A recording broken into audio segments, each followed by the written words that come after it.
واقعی ڈاکٹر صاحب کیسی عجیب شخصیت تھی، کیسا انقلاب آیا؟ بہت غیر معمولی شخصیت ہیں. تابعین کے طبقے میں بہت اہم نام ہے حضرت مالک بن دینار. آپ کی کنیت ہے ابو یحییٰ اور آپ کے والد ماجد کا لقب ہے دینار. عجیب بات یہ ہے کہ وہ غلام تھے آپ کے والد، اور ابھی آزاد نہیں ہوئے تھے کہ حضرت مالک کی ولادت ہوئی.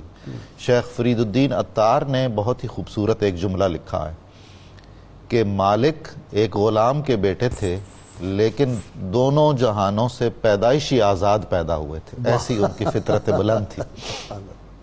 پرانے زمانے میں یہ رواج تھا کہ غلاموں کے جو بھی نام ہوتے تھے ان کو تبدیل کر کے برکت کے اور خیر کے نام رکھ دیے جاتے تھے. مثلا سالم، سلام یعنی سلامتی والا، اور دولت کے لیے دینار. تو محققین نے کہا ہے کہ غالباً آپ کے والد ماجد کا اصلی نام دینار نہیں تھا.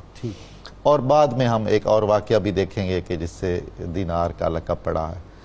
130 ہجری میں آپ کا وصال ہوا ہے بصرہ میں. حجاز مقدس کے باہر یہ تابعین میں سے ہوئے؟ تابعین میں سے، جی بالکل تابعین میں سے ہوئے.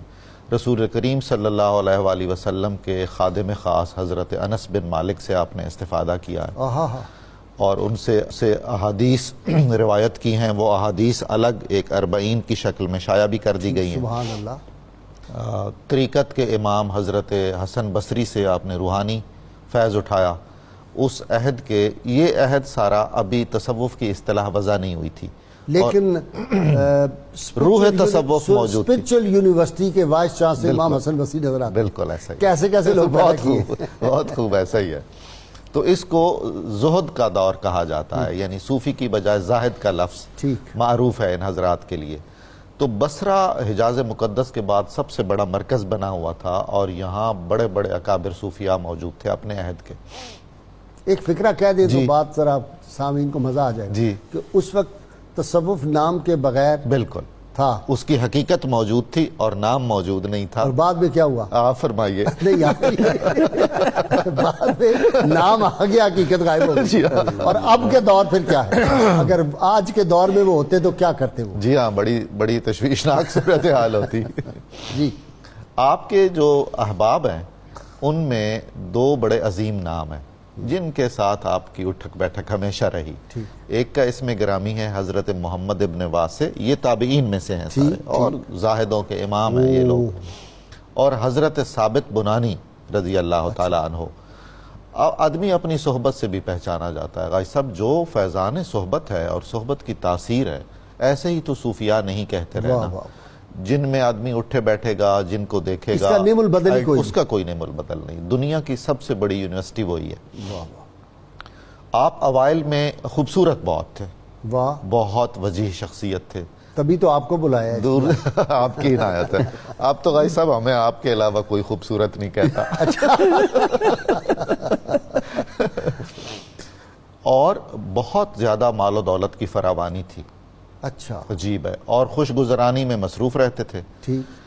88 ہجری کے آس پاس ولید بن عبد الملک نے دمشق میں عظیم الشان مسجد بنوائی جو اموی مسجد کے نام سے مشہور و معروف ہے. جب وہ بنی تو اس کے ساتھ بہت سارے اوقاف اس کے ساتھ لگائے گئے. تو ان کے دل میں خواہش پیدا ہوئی، خالصتاً دنیاوی خواہش، کہ یہ اتنا بڑا منصب ہے، یہ اگر مجھے مل جائے نا تو میری تحاک بیٹھ جائے گی. کیا ایڈمنسٹریٹر بن جاؤں، متولی بن جاؤں. بالکل متولی بن جاؤں.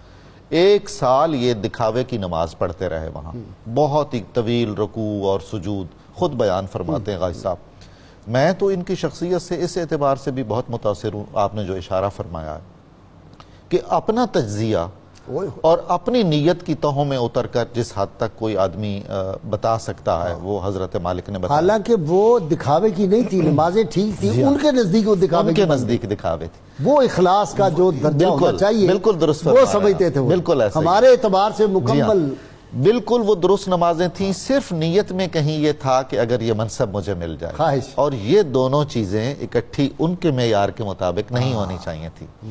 اخلاص فی العمل کا جو معیار ان کے نزدیک تھا. چنانچہ ہر نماز کے بعد خود کو کہا کرتے تھے دل ہی دل میں، انت منافق، تم منافق ہو، تمہیں اپنے نفاق پر، اپنی ریاکاری پر شرم آنی چاہیے.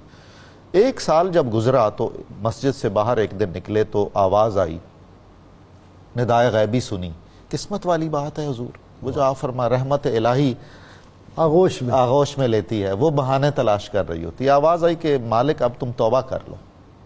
اب وہ جو دل میں احساس تھا کہ میں ایک دنیاوی خواہش کے لیے یہ سارا کچھ کر رہا ہوں، تو آپ تائب ہو گئے اور پھر واپس مسجد میں تشریف لے گئے.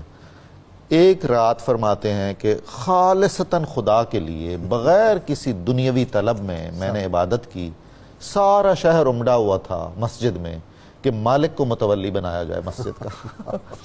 اور اس وقت میں نے کہا کہ اب وہ مالک نہیں ہے، اب اس کی وہ خواہش نہیں ہے. اب کون سا متولی، کون سی مسجد، اب تو میں یہاں جھاڑو دوں گا اور یہاں صفیں درست کروں گا.